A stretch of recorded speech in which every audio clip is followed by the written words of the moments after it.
Hello दोस्तों, मैं ब्रजेश कुमार पटेल आप सभी लोगों का बीके सुपर एकेडमी में स्वागत करता हूं। आप सभी लोग आज जिस टॉपिक को पढ़ेंगे उस टॉपिक का नाम है राज्य के नीति निर्देशक तत्व।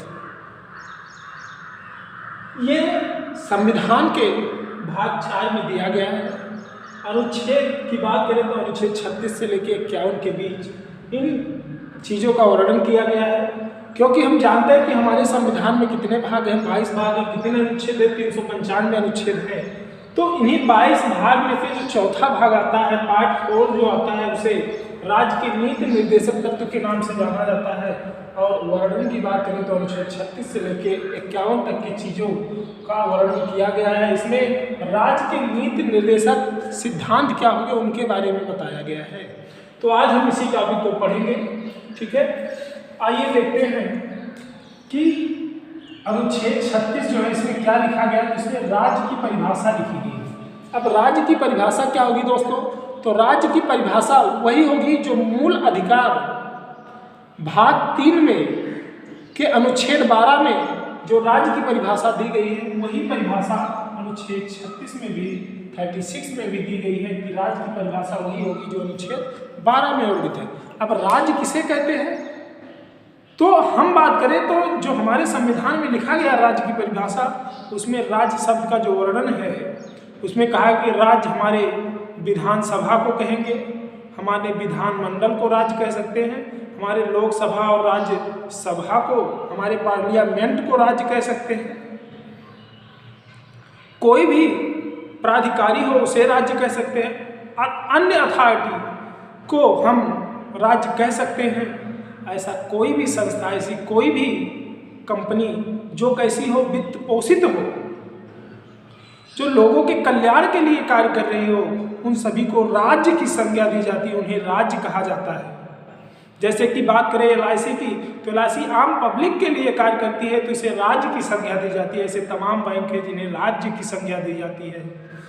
तो राज्य कहने का अर्थ है कि ऐसा कोई भी वित्त पोषित संस्था जो लोगों के कल्याण के लिए कार्य करता हो, या ऐसा कोई भी व्यक्ति जो लोगों के कल्याण के लिए कार्य करता हो, जो किसी संवैधानिक पद पे बैठा हो या किसी आधिकारिक पद पर बैठा हो, उसे राज्य कहेंगे। क्या कहेंगे? राज्य कहेंगे। तो राज्य की परिभाषा आपको समझ में आई होगी।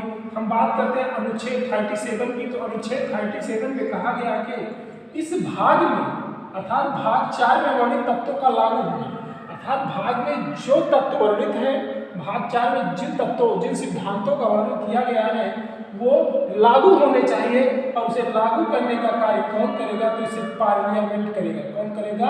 तो पार्लियामेंट जो है हमारा, इसे लागू करवाने का कार्य कौन करेगा? पार्लियामेंट करेगा, हमारा संसद करेगा। नियम और कानून बनाकर हमारे संसद का ये उत्तरदायित्व होता है, ये कर्तव्य होगा कि वो क्या करे, ये राज्य के नीति निर्देशक तत्व को लागू कराए, इम्प्लीमेंट कराए। ठीक। अनुच्छेद 38 की बात करते हैं। अनुच्छेद 38 को 5 भागों में बांटा गया। अनुच्छेद 38 की बात करें तो इसमें अनुच्छेद 38 का आता है, अनुच्छेद 38 का ए आता है। उसमें कहा गया कि राज्य लोक कल्याण की अभिवृद्धि के लिए सामाजिक व्यवस्था बनाएगा। भैया देखिए इसमें क्या लिखा गया, राज्य लोक कल्याण मतलब लोगों के कल्याण की अभिवृद्धि के लिए सामाजिक व्यवस्था बनाएंगे। लोक कल्याण का मतलब होता है कि आम नागरिक का कल्याण हो, अन्य मतलब कि लोगों का कल्याण होना चाहिए। और इसका कर्तव्य होगा, तो राज्य का कर्तव्य होगा कि लोगों के कल्याण की अभिवृद्धि के लिए सामाजिक व्यवस्था ऐसी बनाएगा कि लोगों का क्या हो, कल्याण हो। 38 के खा की बात करते हैं तो 38 के खा में कहा गया है कि आय की असमानताओं को दूर करने का प्रयास करना राज्य का कर्तव्य होगा। आय की जो असमानताएं हैं, जैसे कोई भी व्यक्ति किसी फैक्ट्री या कंपनी में काम करता है तो उसकी आय की असमानताएं पाई जाती हैं, अर्थात उनको अलग अलग वेतन, अलग अलग सैलरी दिया जाता है। तो इनके वेतन को समान करने के लिए राज्य का कर्तव्य होगा कि ऐसे प्रयास को करे, आय की असमानताओं को दूर करने का प्रयास करे। अनुच्छेद 38 के गा की बात करो तो समुदाय के भौतिक संसाधनों का स्वामित्व व नियंत्रण इस प्रकार हो कि जिसमें सामूहिक हितों की सर्वोच्चता हो। कह रहा है कि समुदाय के भौतिक संसाधनों का स्वामित्व और नियंत्रण, अर्थात उनका बंटवारा, उनका कंट्रोल इस प्रकार होना चाहिए कि क्या हो, सामूहिक हितों की सर्वोच्चता हो, मतलब सामूहिक लोगों के हितों को ध्यान में रखते हुए कि वहाँ सबका कल्याण कैसे हो सकता है, उसी के हिसाब से स्वामित्व और जो है नियंत्रण कंट्रोल होना चाहिए। बात करते हैं तो 38 के घा की। 38 के घा में क्या कहा गया, तो 38 के घा में बताया कि पुरुष व स्त्री को दोनों को समान कार्य के लिए समान वेतन मिलना चाहिए।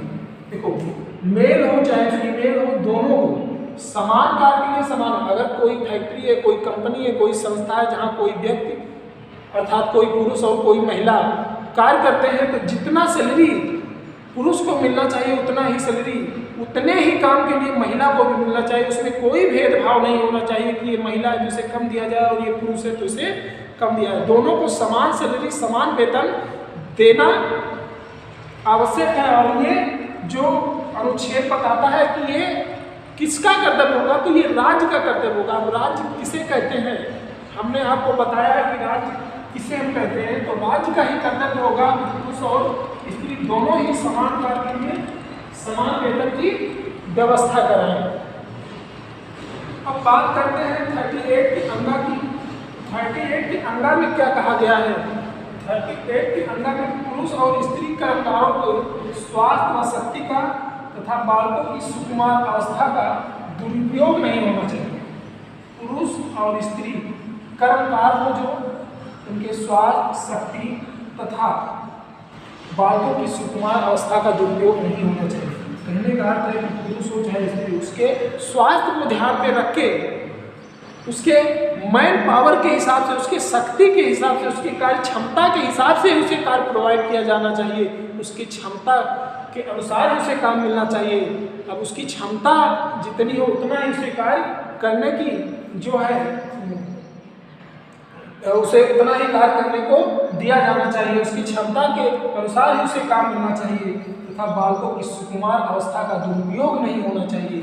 अगर कोई बालक जो कि 14 वर्ष से अधिक का है लेकिन वो 18 वर्ष से कम है, या मान लीजिए 14 वर्ष से लेकिन वो बालक है अभी, तो उसे जो है उसके सुकुमार अवस्था का दुरुपयोग नहीं होता, उसके अकॉर्डिंग ही उसे वर्क मिलना चाहिए। उसे उसके अकॉर्डिंग, उसके कार्य क्षमता के अनुसार ही उसे काम मिलना चाहिए। उसके सुकुमार अवस्था का दुरुपयोग नहीं होना चाहिए।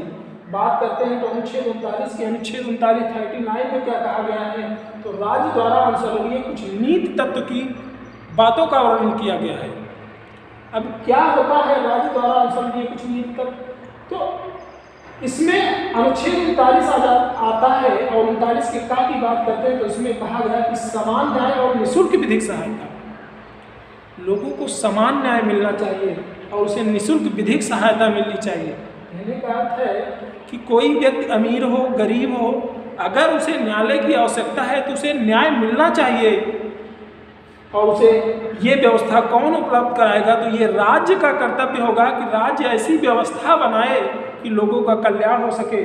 और जब राज्य ऐसी व्यवस्था बनाएगा तो वो समान न्याय दिलाने के लिए, फ्री में उसे न्याय दिलाने के लिए व्यवस्था बनाएगा। निःशुल्क विधिक कानून की व्यवस्था बनाएगा, उसे निःशुल्क विधिक सहायता दी जाएगी। इसके अनुच्छेद के अंतर्गत, तो अनुच्छेद 39 के का के अंतर्गत। अब बात करते हैं अनुच्छेद 40। अनुच्छेद 40 में क्या कहा गया कि यहाँ ग्राम पंचायतों के गठन की बात की गई है। जब हमारा देश आज़ाद हुआ था 1947 में, तब ग्राम पंचायतों के गठन नहीं हुआ था। लेकिन ये अनुच्छेद की बात करें, ये अनुच्छेद बनाया गया कि धीरे धीरे चलकर लोगों के कल्याण के लिए हमें क्या करना होगा, लोगों के कल्याण के लिए ग्राम पंचायतों का गठन करना होगा। तो लोगों के कल्याण के लिए ग्राम पंचायतों के गठन की बात की गई।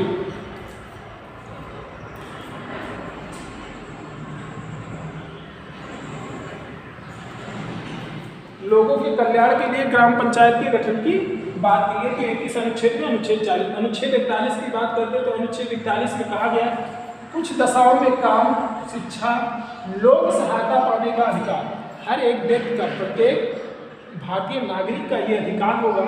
उसे काम मिलना चाहिए, उसे शिक्षा मिलना चाहिए, उसे लोक सहायता पाने का अधिकार होना चाहिए। और ये किस अनुच्छेद में इसका वर्णन किया, तो अनुच्छेद 41 में किया गया। और ये किसका कर्तव्य होगा कि उसे दिलाए, तो ये राज्य का कर्तव्य होगा कि काम, शिक्षा और लोक सहायता भारतीय नागरिक को दिलाने की व्यवस्था करें। अनुच्छेद 42 की बात करोगे तो अनुच्छेद 42 में कहा गया काम की न्याय संगत मानवोचित दशा तथा प्रसूति सहायता का उपबंध होना चाहिए। काम की न्याय संगत, अब ऐसे काम की नहीं, उस व्यक्ति के अकॉर्डिंग उसे काम मिलना चाहिए, उसके स्वास्थ्य को ध्यान में रखना चाहिए, उसके मानवोचित दशाओं को ध्यान में रख के उसे काम देना चाहिए, क्योंकि काम के साथ उसके जान का भी ख्याल रखना है, उसके जीवन का, उसके लाइफ का भी ख्याल रखना है। ठीक है, तो न्याय संगत होना चाहिए, काम के अकॉर्डिंग उसे पैसा मिलना चाहिए और उस काम उस व्यक्ति के अकॉर्डिंग ही होना चाहिए और मानवोचित दशाओं के अनुसार उसे काम मिलना चाहिए। प्रसूति सहायता क्या होता है? तो प्रसूति सहायता जब महिलाएं गर्भवती हो जाती हैं तो उन्हें कुछ दिन के लिए एक्स्ट्रा छुट्टी प्रोवाइड की जानी चाहिए और उन्हें उसके लिए सहायता राशि भी प्रदान की जानी चाहिए और उनका सहायता भी किया जाना चाहिए। तो ये अनुच्छेद 42 बताता है कि प्रसूति सहायता का उल्लंघन किसमें है? तो अनुच्छेद 42 में। अनुच्छेद 43 की बात करोगे तो अनुच्छेद 43 में कहा गया है कि कामगारों की निर्वाह मजदूरी, मतलब कि अगर कोई कामगार है, कोई व्यक्ति कार्य करने वाला है, किसी कंपनी, किसी फैक्ट्री में कोई मजदूरी करने वाला कोई मजदूर है, उसे निर्वाह मजदूरी मिलना चाहिए, उसके काम के अकॉर्डिंग उसे मजदूरी मिलना चाहिए। तो ये बात किस अनुच्छेद में? 43 अनुच्छेद में कहा गया है। 43 का आता है, 43 के का में कहा गया कि उद्योगों के प्रबंध में कामगारों का भाग लेना। भैया कोई भी उद्योग धंधे हो तो उसमें कामगार का भाग लेना, मतलब जो उसके वर्कर हैं उनका मैनेजमेंट में भाग लेना अनिवार्य है। उनको मैनेजमेंट में भाग लेने के लिए ऐसी व्यवस्था बनानी जानी चाहिए। और ये किस अनुच्छेद में? तो अनुच्छेद 43 के का में कहा गया कि उद्योगों के प्रबंध में कामगारों का भाग लेना आवश्यक है। 43 के खा की बात करो तो 43 के खा में कहा गया कि सहकारी समितियों को बढ़ावा दिया जाना चाहिए। जो हमारे यहाँ सहकारी समितियाँ हैं, ठीक है, उन सहकारी समितियों को बढ़ावा देने का जो कार्य करेगा अनुच्छेद 43 का खा कार्य करेगा। 44 की बात करो तो यहाँ एक समान सिविल संहिता की बात की गई। नागरिकों के लिए एक समान सिविल संहिता होनी चाहिए। क्या होता है भैया एक समान सिविल संहिता? तो एक समान सिविल संहिता की बात करें तो हमारा एक ही राज्य है गोवा, और गोवा में जो है एक समान सिविल संहिता लागू है।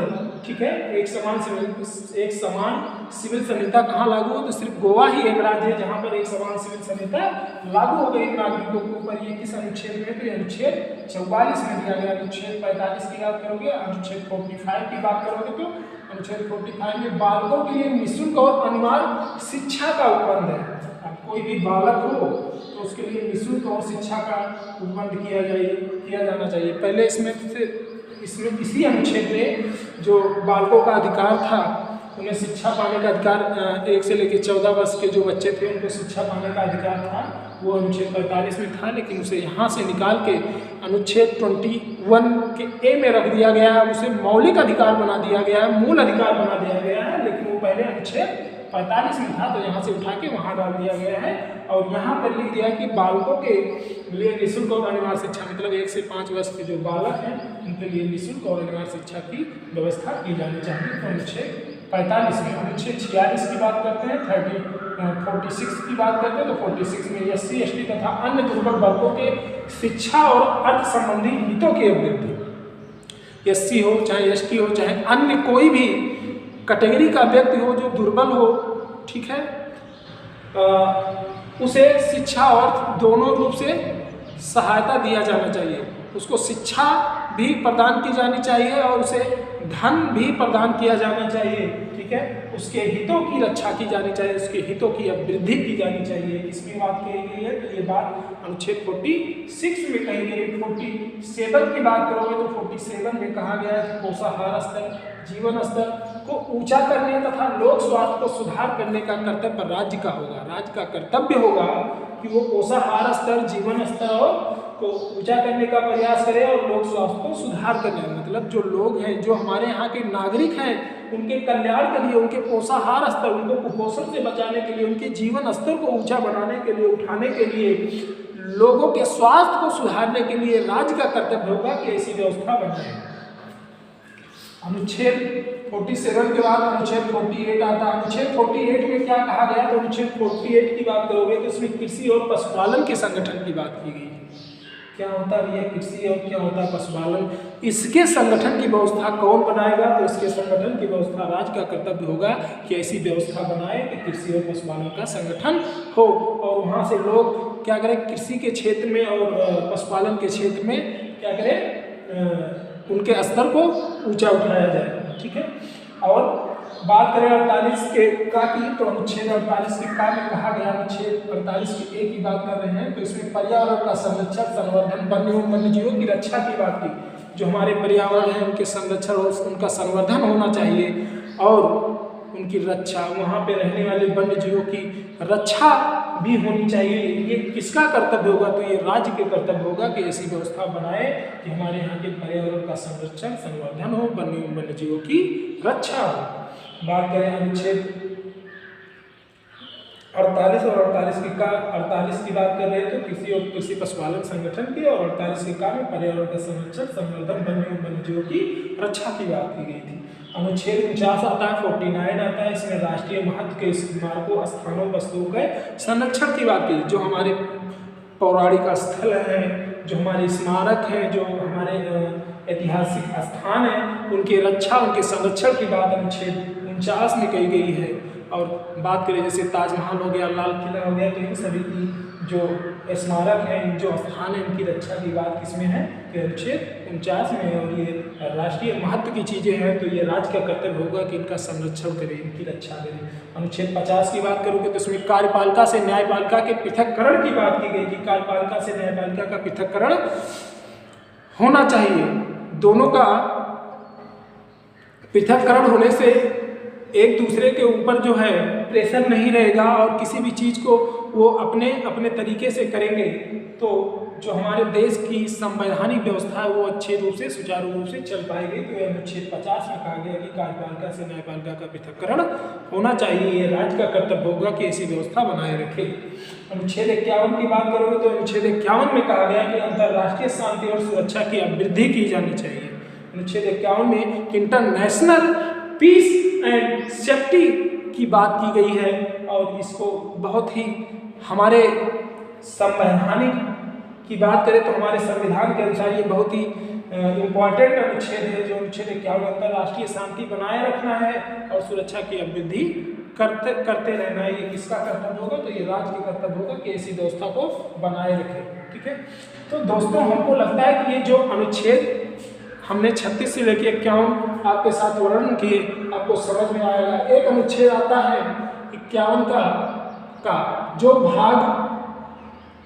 भाग की बात करें तो भाग 4 के ए में लिखा गया है। भाग 4 के 51 में यहाँ पर मौलिक कर्तव्य की बात की गई। देखो हमने मौलिक अधिकार पढ़ा, हमारे मौलिक अधिकार है, हमारे ह्यूमन राइट्स हैं, हमारे DPSP हैं, हमारे direct principle of state policy हैं, लेकिन हमारे भी कुछ कर्तव्य होने चाहिए देश के प्रति। तो देश के प्रति जो हमारे कर्तव्य हैं वो कहाँ भागते हैं, तो भाग 4 के ए में उनका वर्णन किया गया है। अनुच्छेद 51 के ए में उनका वर्णन किया गया है, और उसमें कुल 10 हमारे मौलिक कर्तव्यों की बात की गई है। ठीक है। अब तो 10 मौलिक कर्तव्य पहले थे, अब तो 11 मौलिक कर्तव्य, तो इन सब की बात की गई है किसमें, अनुच्छेद 51 के ए में। दोस्तों ये अनुच्छेद एक बार हम आपको रिकॉल करवाते चलते हैं। तो अनुच्छेद की बात करें तो हम जानते हैं कि हम जो भाग पढ़ रहे हैं ये भाग 4 है। ये चूँकि 22 भाग है हमारे अनुच्छेद, तो भाग 4 को पढ़ रहे थे। ये जो टॉपिक इसका नाम है राज्य के नीति निर्देशक तत्व, ये अनुच्छेद 36 से लेकर 51 के बीच इसका वर्णन किया गया है। अनुच्छेद 36 की बात करें तो इसमें राज्य की परिभाषा दी गई। अनुच्छेद 37 की बात करोगे तो भाग 4 में मौलिक तत्वों का लागू पार्लियामेंट करेगा, इसका वर्णन किया गया। अनुच्छेद 38 का की बात करें तो राज्य लोक कल्याण की वृद्धि के लिए सामाजिक व्यवस्था बनाएगा। अनुच्छेद 38 की खा की बात करो तो आय की असमानताओं को दूर करने का प्रयास कौन करेगा, तो राज्य करेगा। 38 के का की बात करोगे समुदाय के भौतिक संसाधनों का स्वामित्व व नियंत्रण इस प्रकार हो जिसमें सामूहिक हितों की सर्वोच्चता हो, ये 38 के गा में कहा गया है। 38 के घा की बात करोगे तो पुरुष और स्त्री दोनों को समान कार्य के लिए समान वेतन मिलना चाहिए। 38 के अंगा की बात करोगे तो पुरुष और स्त्री के कर्मकारों के स्वास्थ्य व शक्ति का तथा बालकों की सुकुमार अवस्था को दुरुपयोग नहीं होना चाहिए, ये किसमें कहा गया, तो 38 के अंगा की बात कहा गया है। अनुच्छेद 39 की बात करोगे ना, अनुच्छेद 39 में राज्य द्वारा अनुसरणीय कुछ नीति और तत्व का वर्णन किया गया। 39 के काम में समान न्याय और निःशुल्क विधिक सहायता नागरिक को प्रदान किया जाएगा। अनुच्छेद 40 में ग्राम पंचायतों के गठन की बात की गई है। अनुच्छेद 41 की बात करोगे तो कुछ दफाओं में काम, शिक्षा और लोक सहायता पाने का अधिकार आम लोगों का होगा। अनुच्छेद 42 की बात करोगे तो अनुच्छेद 42 में काम की न्याय संगत तथा मानोचित दशाओं को ध्यान में रखते हुए प्रसूति सहायता भी उपलब्ध कराना राज्य का कर्तव्य होगा। अनुच्छेद 43 की बात करोगे तो कामगारों के निर्वाह, मजदूरी आदि से संबंधित बातें बताई गई हैं। और 43 के काम में उद्योगों में के प्रबंध में, मैनेजमेंट में कामगारों का भाग लेना आवश्यक होगा। अनुच्छेद 43 के खा की बात करो तो सहकारी समितियों को बढ़ावा दिया जाएगा। अनुच्छेद 44 की बात करो तो एक समान सिविल संहिता की बात की गई है कि नागरिकों के लिए एक समान सिविल संहिता होगी। अनुच्छेद 45 की बात करो तो बालकों के लिए निःशुल्क और अनिवार्य शिक्षा की बात की गई है। अनुच्छेद 46 की बात करो तो SC ST अन्य कोई भी दुर्बल वर्ग हो तो उसके शिक्षा और धन को अर्थ संबंधी हितों की अब वृद्धि की जाएगी। बात करें 47 की तो उसमें पोषाहार स्तर, जीवन स्तर को ऊंचा उठाने और लोगों के स्वास्थ्य को सुधार करने का कर्तव्य किसका होगा? राज्य का होगा। अनुच्छेद 48 की बात करें तो अनुच्छेद 48 में कहा गया है कि कृषि और पशुपालन के संगठन को बनाया जाएगा। अनुच्छेद 48 के का की बात करूँ तो इसमें पर्यावरण का संरक्षण, संवर्धन, वन्य एवं वन्य जीवों की रक्षा की बात की गई है। अनुच्छेद 39 की बात करूँ तो अनुच्छेद 39 में दोस्तों बताया गया है कि राष्ट्रीय महत्व के स्मारकों, स्थानों और वस्तुओं का संरक्षण किया जाएगा। अनुच्छेद 50 की बात करूँ तो अनुच्छेद 50 में कार्यपालिका से न्यायपालिका के पृथक्करण की बात की गई। अनुच्छेद 51 की बात करोगे तो अनुच्छेद 51 में अंतर्राष्ट्रीय शांति और सुरक्षा के वृद्धि की बात की गई है। दोस्तों तो जहां तक हमको लगता है कि अनुच्छेद 36 से लेकर अनुच्छेद 51 आपको अच्छे से समझ में आएगा। दोस्तों थैंक यू, धन्यवाद।